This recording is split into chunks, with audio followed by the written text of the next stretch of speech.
Welcome back to Talking Comics with Heroes and Villains. I'm Eric, and this is... Arnie. And what is that, Arnie? What's in your hands? This is Secret Avengers 21.1. Yeah, it is. Oh my god, Rick Remender wrote it, and who drew it?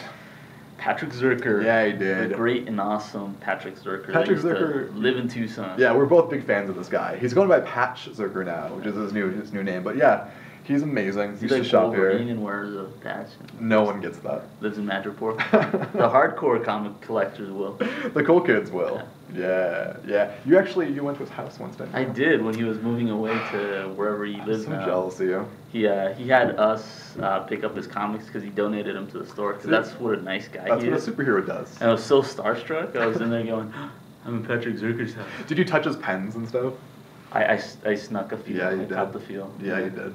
Awesome. So he drew this, and it was great. It's Captain America and it's Hawkeye as the Secret Avengers, the James Bond kind of Avengers. Yeah. Captain America, as we all know, is sanctioned to be a superhero in America. He wears the flag. He defends what we believe in as justice in America. But in this book, he's enforcing that American ideal on a country that doesn't really want it. Yeah. And you should talk about that. It's pretty great. It's very political in a way because they play the dichotomy between Hawkeye and Captain America very well. Very much where so. Captain America is very right-leaning in this book, and Hawkeye is very left. Yeah. Almost anarchist. Well, he's a Robin Hood archetype. Yeah. So, yeah, essentially. So he's always pointing out the fallacies in Cap's philosophy of being all-American and being so conservative and right-wing. But they're friends, so he's doing it, and he's making sure Cap knows he's doing things that are illegal. They're like sneaking into a sovereign nation. Yeah, and they're enforcing the American ideal of what is good and right and moral and just in a country where that's not the law. Yeah. So they're doing it as secret Avengers. They're cloaked. They're in it's cloak and dagger kind of stuff. They're the Navy SEAls of the Avengers. SEAL Team What's going 6. on? Yeah. It's Dev Groove. Which is pretty interesting, yeah, because usually Cap is played as this sort of moral high ground guy. Yeah. And in this, he's not that at all, which is very interesting. Well, see, that's kind of what I liked is that he was in a way, but it's like, whose morals? You know, if you were a right-wing Republican, then those are the morals he's upholding. Yeah. Where Hawkeye is very left-leaning, liberal Democrat. Yeah, it's very much kind of like Iraq, where you see an injustice and then you go and fix it, but because you think it's an injustice. Yeah. So it's that kind of discussion you'll get in this book. Yeah, just because America sees an injustice doesn't mean another country sees an injustice. Even that country you're in. Yeah. And for a guy wearing the flag, he's not very covert.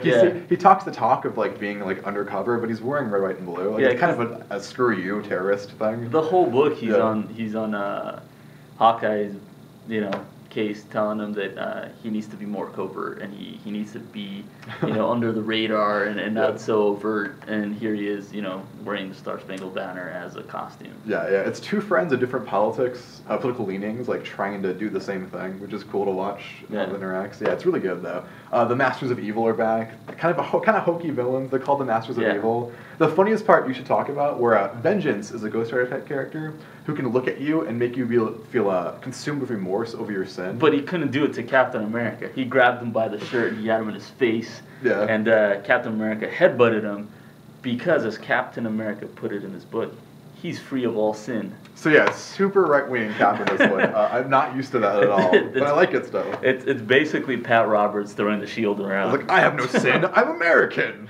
Yeah. And then the other villain says that he's full of McRibs and apple pie, which is super funny. You're gonna punch him, it'll bleed, a bald eagle that'll fly away. It's super funny. So Rick Remender's at the top of his game in this one. I liked it a lot. And it's fun to have again real world stuff. Yeah. In a ridiculous universe where guys are dressed up like eagles and Yeah, they set it up very well. I mean the dichotomy and just the metaphors that they're using. Yeah. And it's the first issue of the new run where now Hawkeye is taking over. So it was this kind of covert right-wing hammer of America versus the world, and now it's this kind of liberal guy taking over, and he has to take the team and go accomplish missions. So we're going to see if his morals will falter, or if he'll come around to Cap's way of thinking. Right. And so I'm really excited to see what happens next. Yeah. So is this going to be the new team for the rest of the issue? I don't think Pat is doing everything. I know that there's another artist coming on board.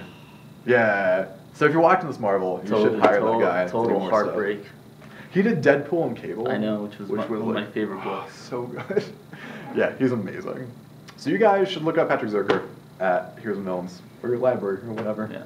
And then come talk to us about how awesome it is at facebook.com/Heroes and Villains Tucson, or on Twitter at HMB Comics. Yeah, dude. Yeah. So yeah, go get some apple pie and McRibs, everybody, and light a sparkly.